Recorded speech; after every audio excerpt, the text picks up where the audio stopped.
cœur. Et la Bible dit que Dieu siège au milieu des louanges, au milieu des louanges de son peuple. Dieu s'assoit, Dieu est présent au milieu des louanges. Et à chaque fois que vous louez Dieu, eh bien, sachez que Dieu est présent. Amen. Dieu s'assoit.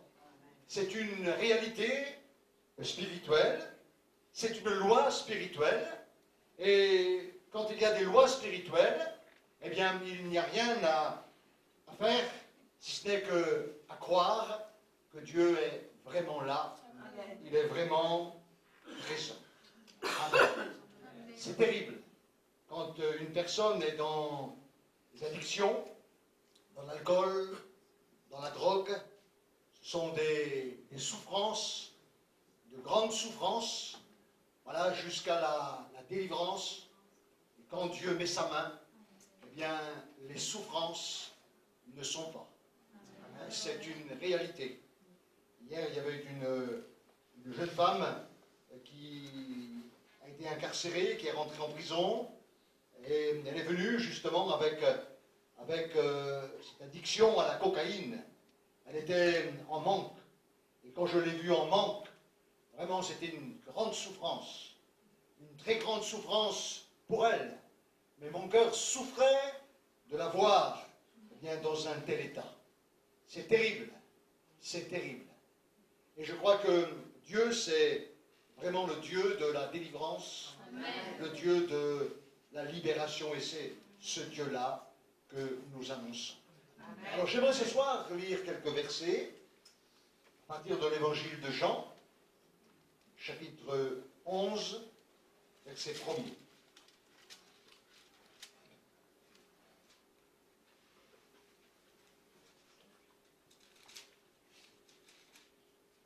Il y avait un homme malade, Lazare de Béthanie, village de Marie et de Marthe, sa sœur. C'était cette Marie qui oignit de parfum le Seigneur et qui lui essuya les pieds avec ses cheveux. Et c'était son frère Lazare qui était malade. Les sœurs envoyèrent dire à Jésus, « Voici, celui que tu aimes est malade. » Après avoir entendu cela, Jésus dit, « Cette maladie n'est point à la mort, mais elle est pour la gloire de Dieu, afin que le Fils de Dieu soit glorifié par elle. » Amen. Voilà donc ce texte, et pour ceux qui sont venus en Israël, voilà le mois dernier, eh bien, on a visité ce village de Béthanie.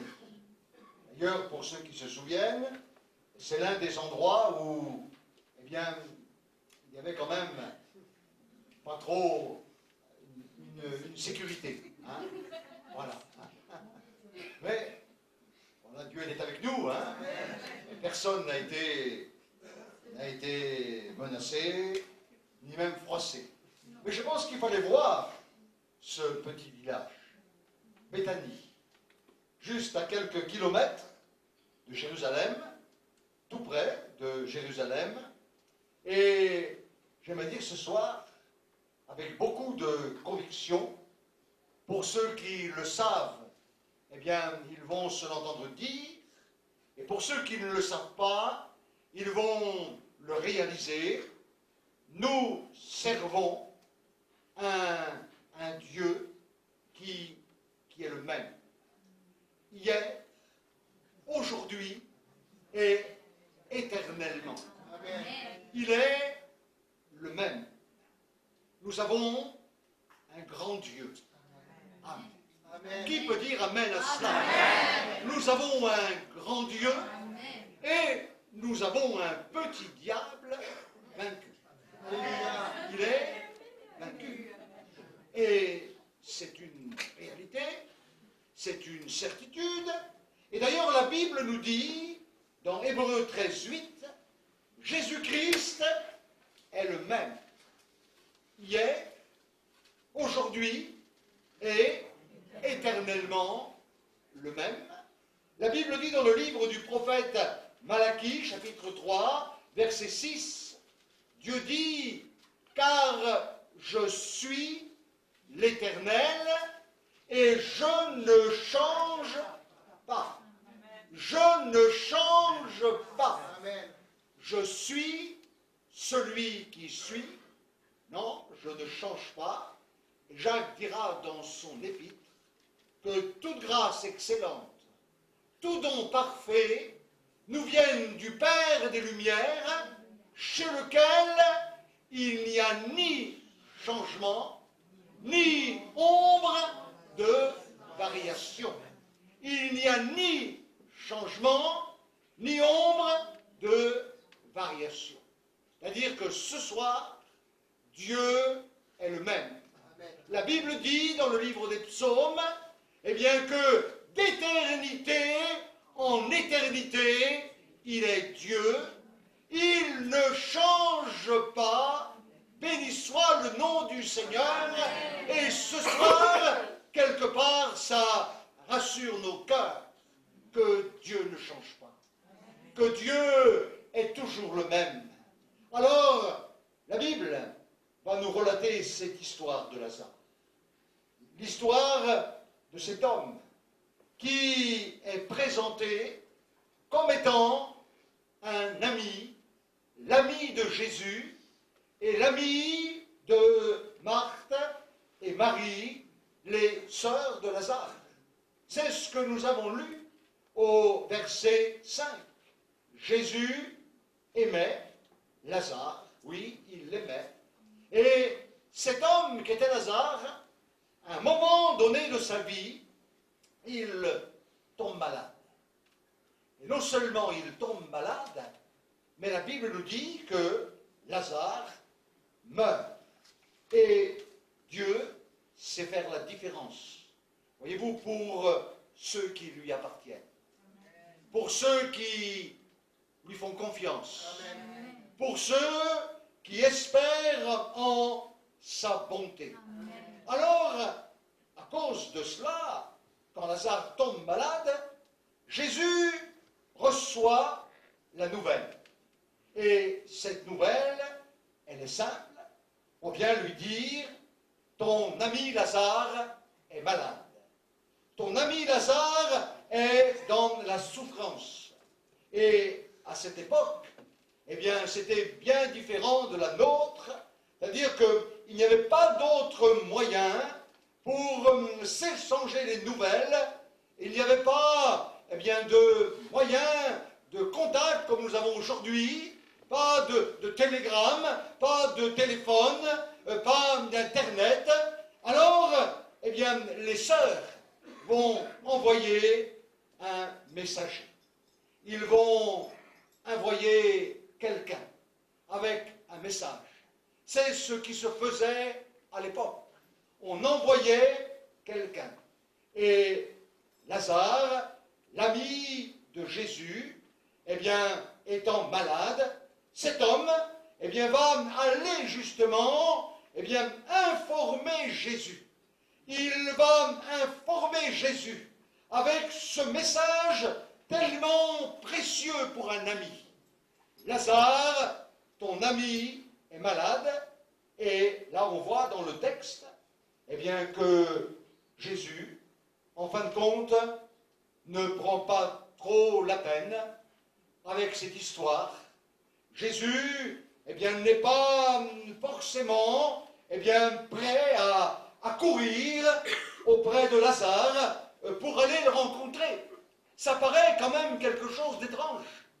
Ça paraît quelque chose d'invraisemblable. Vous savez, si aujourd'hui on téléphone au pasteur pour dire je suis grièvement malade, et si dans la journée le pasteur ne vient pas, on sera considéré comme un mauvais pasteur. Et puis même comme un très mauvais pasteur. Oui, j'ai téléphoné, je suis malade, il n'est pas venu, mais voyez-vous, Jésus va nous dire, eh bien, que cette maladie, elle n'est point à la mort, mais elle est pour la gloire de Dieu. Vous avez cela au verset 4. Cette maladie n'est point à la mort, mais elle est pour la gloire de Dieu. Et je crois qu'il faut bien comprendre ce verset. Parce que beaucoup ont pris ce verset en disant, mais moi je suis malade et ma maladie, elle est à la gloire de Dieu. Vous savez, si le Seigneur ne vous l'a pas dit, je pense qu'il ne faut pas dire cela. Je pense qu'il ne faut pas dire une telle chose. Il faut que le Seigneur vous l'ait dit. Il faut que le Seigneur vous l'ait montré, eh bien, réellement. Mais Jésus, eh bien, n'est pas indifférent. Il n'est pas indifférent à cela. Même s'il ne se déplace pas, eh bien, aussi vite qu'on l'aurait souhaité, Jésus n'est pas indifférent, mais Jésus sait que derrière cette affaire-là, eh bien, toute la gloire va lui revenir à lui et à lui seul. Amen. Et je veux dire que c'est toujours comme cela.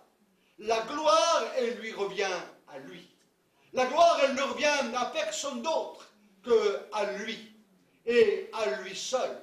Et je crois que c'est toujours comme cela, eh bien, qu'il faut rendre gloire à Dieu. C'est à lui que la gloire revient. Alors, bien sûr, à cette époque-là, eh bien, Jésus est à un endroit à la fois. Quand il est en Judée, il n'est pas à Béthanie. Non, non, nullement. Et là, bien, Jésus est en Judée, voyez-vous, donc il n'est pas à Béthanie, il est bien loin de Béthanie, mais ce qui nous rassure, c'est qu'aujourd'hui, eh bien, avec sa mort sur la croix, avec sa résurrection, avec le Saint-Esprit qui nous a envoyés, Jésus est partout. Il est présent partout, amen, amen, par la puissance du Saint-Esprit. S'il ne l'était pas, bien à ce moment-là, il est maintenant avec nous. Amen. Et ce soir, il est avec nous de la même manière qu'il est avec tous ceux qui se rassemblent sur la face de la terre. Il est avec eux, il est avec nous. Ce soir, ce qui fait notre joie, c'est de savoir que le Seigneur est avec nous. C'est notre joie, cela, c'est notre foi. Il est vraiment vivant. Il est vraiment glorieux parce qu'il est avec nous ce soir. Amen. Alors, la mort va maintenant frapper Lazare. On sait que Lazare meurt, et puis Jésus n'est toujours pas pressé. Hein, il n'est pas pressé de répondre à son appel. Alors, on attend encore un peu, et voyez-vous, eh bien, Jésus va dire une parole qui va un peu nous surprendre. Au verset 11, il dit, Jean 11, 11, « Lazare, notre ami dort, et je vais le réveiller. » Il dort, et je vais le réveiller. Jésus, il a quand même de drôles de réponses. Hein? Mais il est Jésus. Amen. C'est le Christ. C'est le Fils de Dieu. Oui, c'est le Fils du Dieu vivant. Alléluia. Ça, c'est une certitude. Peut-être ce soir, ta situation peut te sembler compliquée, très compliquée, et peut-être que, quelque part, eh bien, à tes yeux, à toi, eh bien, tu ne parais pas avoir d'issue. Oui, tu penses que, quelque part, ta situation, elle est tellement difficile que, eh bien, je ne sais pas comment les choses vont se terminer, mais j'aimerais dire que lui, le Seigneur, lui, il le sait. Amen. Lui, il le sait. Je pense que tu dois être convaincu que lui le sait. Tu dois être pleinement convaincu que lui est derrière. Et que, avec ses yeux, eh bien, il te voit. Avec ses yeux, il te regarde. Avec son oreille, il t'entend. Il écoute. Il sait que, eh bien, ta situation qui te paraît tellement difficile, tellement dure, ta situation qui peut-être est tellement complexe, tu en as parlé autour de toi et on t'a dit que quelque part il n'y avait plus rien à faire, que c'était terminé, il n'y avait plus aucune solution possible, eh bien, j'aimerais te dire ce soir que Jésus contrôle, Jésus est présent, Jésus est là, Jésus est vivant, et pour lui, eh bien, il n'y a pas de situation trop difficile. Amen. Ça, c'est une certitude. Vous savez, une fois, j'étais donc dans la région parisienne et on m'avait demandé d'aller prier pour un monsieur qui était atteint d'un cancer. Il avait été donc opéré et il se trouvait à l'hôpital Pierre et Marie Curie à Paris. Et donc, lorsque je me suis présenté, on m'a dit, mais que voulez-vous? Alors je suis serviteur de Dieu et on m'a demandé de venir prier. On m'a dit, non, non, non, c'est pas possible parce qu'il est mal, très très mal en point. Hein. Sa vie, eh bien, ne tient qu'à un fil. Donc, il ne faut surtout pas le fatiguer, mais simplement, juste quelques minutes.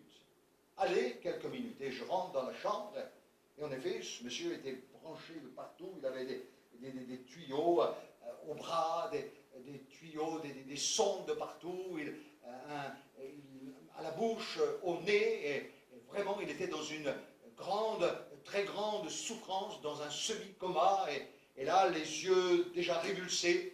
Alors, je m'approche de lui et je mets ma main sur lui, et il était brûlant de fièvre. La fièvre était certainement montée à très très haut dans son corps. Et il ouvre ses yeux et le seul mot qu'il me dit, je suis foutu. Je suis foutu. Et donc je vois cela, je mets mes mains et je prie pour lui dans le nom de Jésus-Christ, dans le nom de Jésus-Christ. Et je quitte la chambre. Et je repars triste, très triste, d'avoir vu ce monsieur. Parce que vous savez, quand on voit quelqu'un qui est dans la souffrance, on ne peut pas être heureux, on ne peut pas se réjouir. Moi, je ne me réjouis pas de voir quelqu'un qui souffre. Je ne me réjouis pas de voir des gens dans la détresse. C'est un poids sur mon cœur.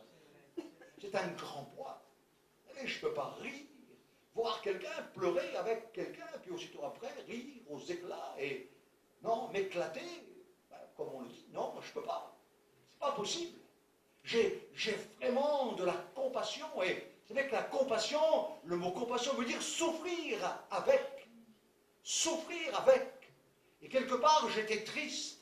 J'avais les larmes dans les yeux pour ce monsieur que je venais de rencontrer, donc je rentre chez moi, et le lendemain, je vais donc pour téléphoner, et j'hésitais vraiment à téléphoner pour prendre de ses nouvelles. J'hésitais parce qu'il y avait comme une crainte dans mon cœur, mais qu'est-ce que je vais avoir comme réponse au téléphone? Et là, on me dit, ben écoutez, il va bien mieux. Amen. Alors, merci Seigneur, il va bien mieux. Et le jour d'après, il allait encore bien mieux. Amen. Et il demandait à manger. Amen. Il demandait à manger, mais il voulait de la nourriture. Amen. Et il voulait boire. La nourriture et boire. J'ai soif. Je veux manger.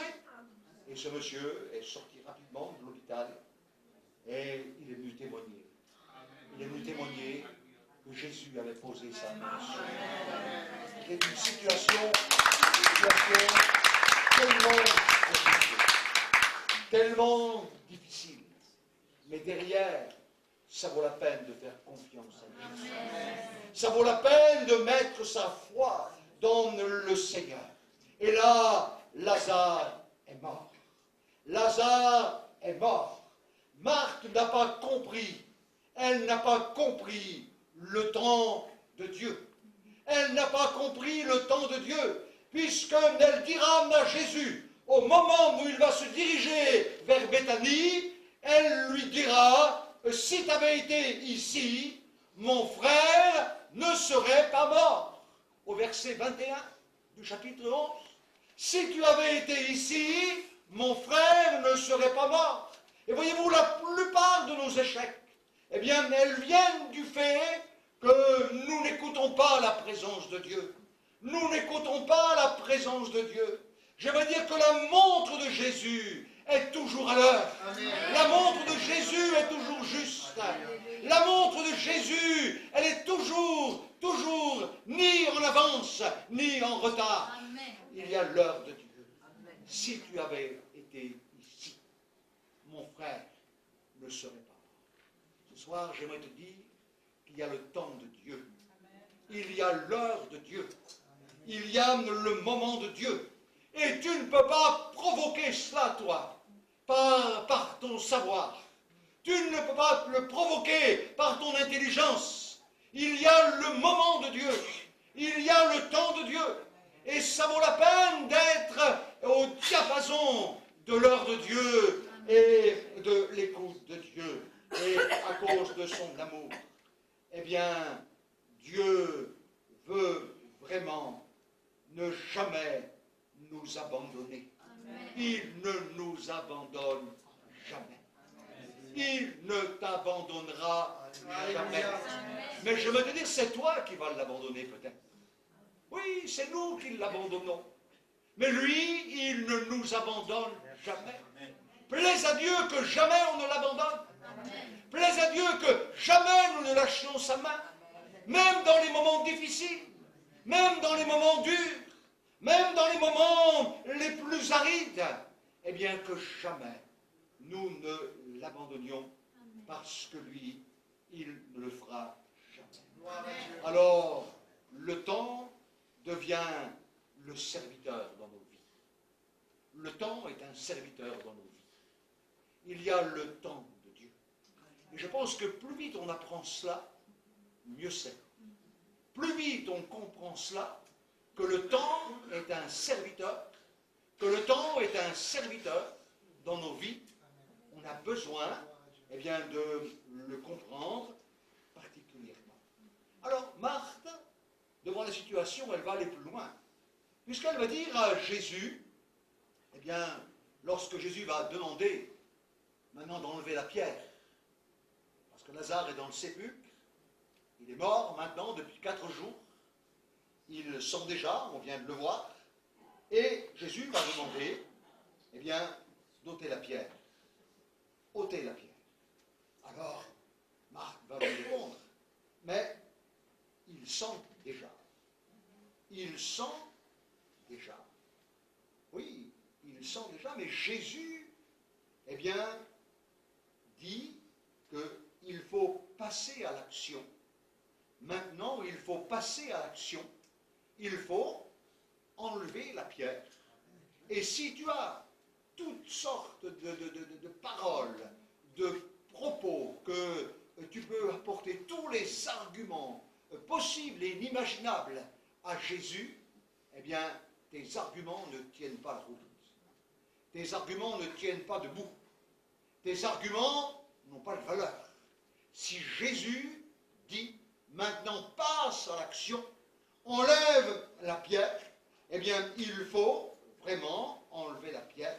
Alors, si le diable s'est volé, c'est ce que dira Jésus dans Jean 10, 10, un verset que j'aime beaucoup, il ne vient que pour voler, égorger et détruire, mais il ne sait pas, l'ennemi, eh bien, qu'il y a un temps, maintenant, un temps de restitution. Il y a le temps de la restitution. Et ça, il ne le sait pas.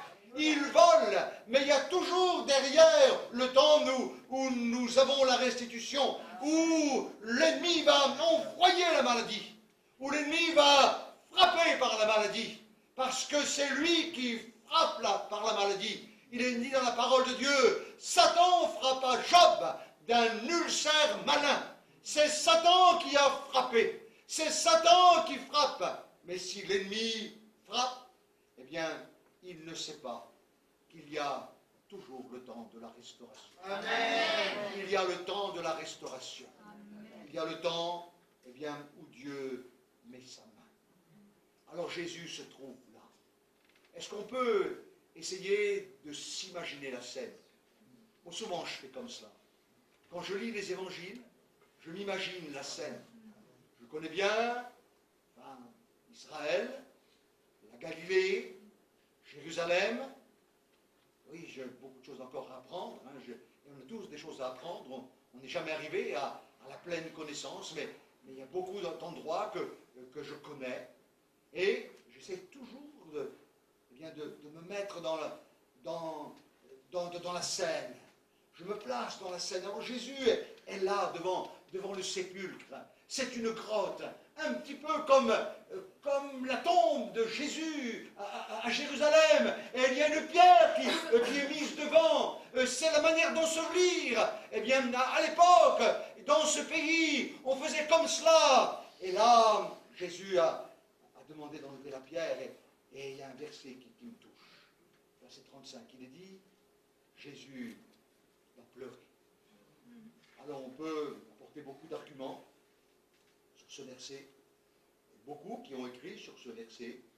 Mais moi je crois que Jésus pleure à ce moment-là, eh bien sur la dureté des cœurs, sur l'incrédulité des personnes qui sont là autour de la tombe de Lazare. Beaucoup sont venus de Jérusalem.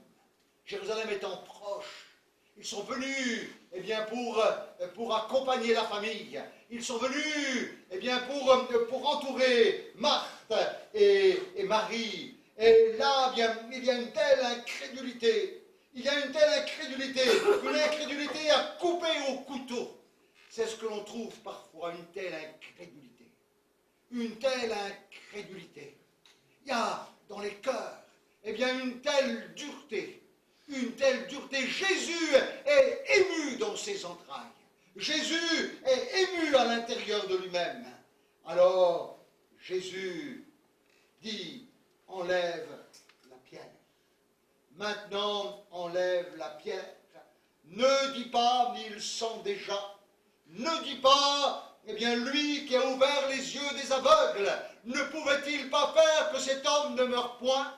Non, ne dis pas cela. Que ta foi ne soit pas dans un Jésus du passé, dans un Jésus du passé, mais lui qui a fait, c'est ce que l'on va faire là dans quelques semaines, à la période de Noël.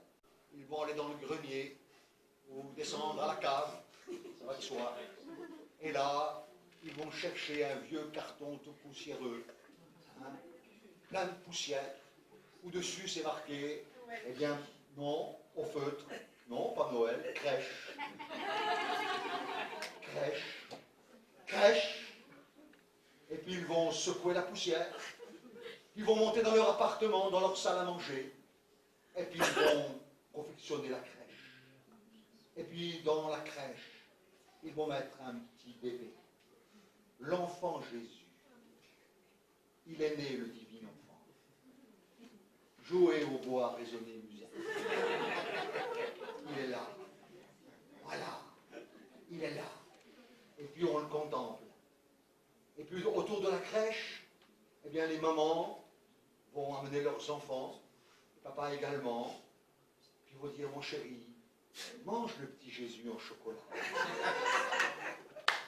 Mange le petit Jésus en sucre. Et puis le gamin, tout content, il va manger le petit Jésus en chocolat. Voilà le Jésus.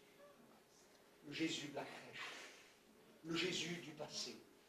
Le Jésus d'autrefois. Le Jésus d'autrefois. Oui, voilà le Jésus. Et j'aimerais dire ce soir que Jésus n'est pas dans le passé, mais Jésus est dans le présent. Amen. Il est dans le présent. Et ce soir, il est là ce soir. Ce soir, il est vivant. Ce soir, il est le même. Il est le même Jésus. Le Jésus du passé ne peut rien pour toi. Le Jésus d'autrefois ne peut rien. C'est le Jésus de maintenant. Il est vivant maintenant. Il est présent maintenant. Alléluia. Alléluia. Alléluia. Alléluia. Alléluia. Alléluia. Alléluia. Il est présent maintenant. Et ce Jésus-là, eh bien, j'aime dire prononcer une parole. Une parole. Lazare, sort. Lazare, sort. Alléluia. Sors. Sors de ton tombeau. Lazare, sors de la mort. Oh, mes amis, quelque chose de glorieux va se passer dans ce sépulcre, dans cette espèce de grotte tellement profonde. Quelqu'un de blanc va s'approcher, va venir. Oh, c'est Lazare.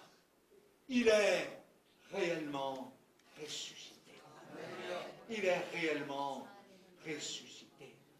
Et quelqu'un disait que si Jésus n'avait pas dit Lazare, sors, s'il avait dit sors, tous les morts seraient ressuscités. Amen. Tous les morts seraient ressuscités.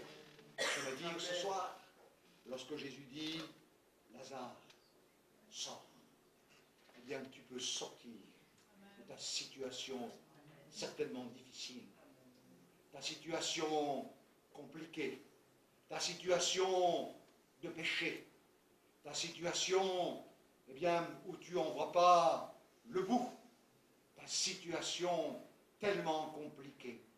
De même que Sandra a témoigné, oui, on peut dire qu'elle est sortie de la mort. Amen. Elle est sortie de la mort. Amen. Parce que la drogue, l'alcool l'aurait amenée à la mort. Mais Jésus est passé. Amen. Et quand Jésus passe, eh bien sa parole, elle a de l'autorité. Sa parole a de la puissance. Sa parole a de la force. Dans le monde des ténèbres. Dans le monde des ténèbres. Et la mort est obligée de lâcher son étreinte. La mort est obligée de lâcher son emprise. La mort est obligée d'abdiquer. Devant la parole de Jésus, la mort est obligée d'abdiquer. Lazare est sorti. Lazare est sorti. Il est sorti vivant. De la même manière que ce soir, tu peux sortir de ce lieu vivant. Amen. Vivant. Vivant pour Dieu, en Jésus-Christ. Non pas avec une religion. Je ne te parle pas d'une religion, mais je te parle d'une relation. D'une relation avec lui, d'un contact avec lui, d'une expérience avec lui, de quelque chose de glorieux avec lui. Et pour revenir un peu en arrière et pour conclure, eh bien j'aimerais reprendre l'expérience de cette femme, la sœur de Lazare, qui va aller à la rencontre de Jésus. Elle s'appelle Marthe. Elle va à la rencontre de Jésus et elle dira à sa sœur, le maître est ici et il t'appelle. Le maître est ici et il t'appelle, le verset 28. Le maître est ici et il t'appelle. Et ce soir, le maître est ici. Amen. Et il t'appelle. Amen. Il t'appelle. Est-ce que tu vas répondre? Oui, Jésus. Oui. Je réponds. Oui. Affirmatif. Je viens, Seigneur. Je viens. Je m'approche. Vous savez, le Seigneur attend de l'obéissance. Si tu veux la bénédiction, elle passe toujours par l'obéissance. Elle passe toujours. S'il y a la désobéissance, il n'y a pas de bénédiction. Je t'assure, il n'y a pas de bénédiction dans la désobéissance. Et si le maître t'appelle, eh bien, réponds oui, maître. Oui, Jésus, je viens. Je veux sortir de ma situation difficile ce soir. Je veux sortir de mon impasse. Je veux sortir. Je veux sortir. Oui, ce soir, il y a un message pour moi. Ce message est pour toi. Je veux sortir. Je veux sortir de ma situation. Parce que le maître m'appelle. Et je veux répondre. Je veux répondre à l'appel de sa voix. Que le nom du Seigneur soit béni. On s'incline quelques instants. Et je demande aux musiciens de s'approcher. Marie, approche-toi s'il te plaît et on va jouer quelque chose avec mon frère Joseph pour jouer sous l'onction de l'Esprit. Il y a une merveilleuse présence. Et Dieu est là. Il est là ce soir. Le Maître est présent. Le Maître est vivant. Le Maître t'appelle. Alléluia. C'est une soirée de salut. C'est une soirée de délivrance. C'est une soirée de liberté.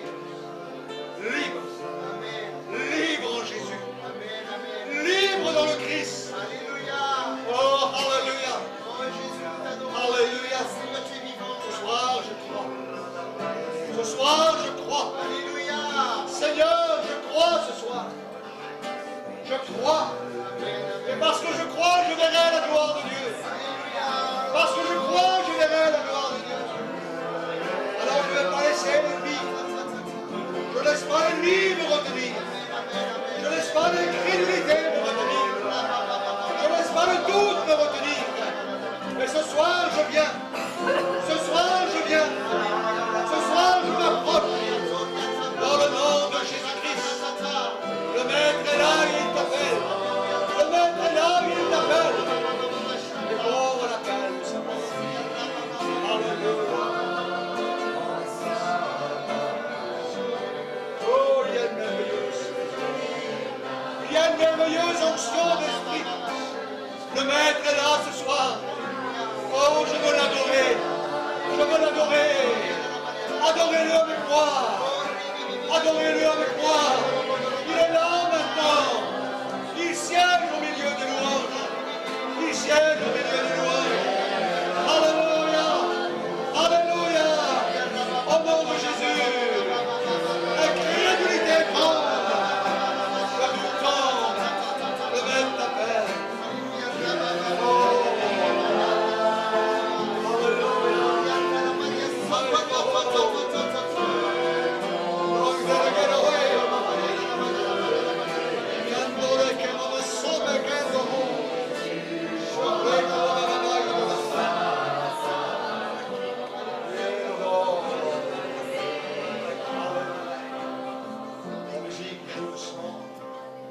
Il y a ce soir une personne, vous avez souvent des angoisses. Quand les angoisses vous prennent, vous avez beaucoup de mal à dormir, même avec un comprimé, avec le cachet. Et ces angoisses se manifestent de telle manière, c'est comme une pression qui est sur votre poitrine, une pression sur votre thorax, comme une main qui s'appuie sur vous et qui vous opprime. Et vous souffrez. Vous ne souffrez pas physiquement, mais vous souffrez moralement. Vous souffrez intérieurement. Vous avez déjà demandé à Dieu de vous aider. Mais ce soir, le Maître est là. Il t'appelle. Il t'appelle. Pendant que nous sommes devant Dieu, je demanderai à cette personne de lever la main. C'est ta soirée ce soir. C'est ta soirée. C'est ta soirée, oui. Merci Seigneur. Merci Seigneur. Merci Seigneur. Merci Seigneur. Merci. Merci. Diable impur, t'ordonne maintenant de lâcher. De lâcher ton emprise. De lâcher ton étreinte. Je t'ordonne d'enlever ta main sale, ta main souillée, ta main impure. Lâche maintenant. Et que la puissance qui y a derrière cette angoisse soit brisée au nom de Jésus. Brisée au nom de Jésus. Merci. Parce que c'est bien aimé maintenant. Il faut lever la main. Ils sont libres. Le Maître t'a appelé. Tu vas sortir de la mort. Et tu vas témoigner dans la prochaine réunion. Jésus m'a délivré. Jésus m'a libéré. Jésus m'a libéré. Jésus m'a libéré. Jésus m'a libéré. Madame, maintenant Jésus vous touche. Le Seigneur vous visite. Il vous visite maintenant. Madame, Madame, vous sentez la présence de Dieu. Le Seigneur est là avec vous. Il vous touche. Maintenant, commencez à fermer vos yeux et dites merci Jésus. Dites merci Jésus pour ce que tu fais pour moi maintenant. Oh, il y a une merveilleuse présence. Une présence de délivrance. Une présence de libération. Une présence de salut. Il y a une action de l'Esprit ce soir. Nous attendons à cela dans le nom de Jésus. Merci. Merci. Parce que tu visites les malades. Tu touches les malades. Tu touches les infirmes. Tu touches les affligés. Dans le nom de Jésus. Maintenant, je commande à la maladie. Maintenant, quitte ces corps dans le nom de Jésus. Retire-toi maintenant. Maladie, sourdité, infirmité. Sourdité, maintenant, tu quittes les oreilles. Au nom de Jésus. Que l'œil retrouve la vue. Dans le nom de Jésus. Que les organes affaiblis soient libres. Que les muscles atrophiés retrouvent vie. Au nom de Jésus. Que les os malades, que les articulations affaiblies retrouvent vie au nom de Jésus. Au nom de Jésus. Soyez libres. Soyez libres. Et commencez à louer le Seigneur. On va se lever à nos places. On va louer le Seigneur. Dieu est là. Il est là pour te bénir. Alléluia. Alléluia. Alléluia.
You deserve my every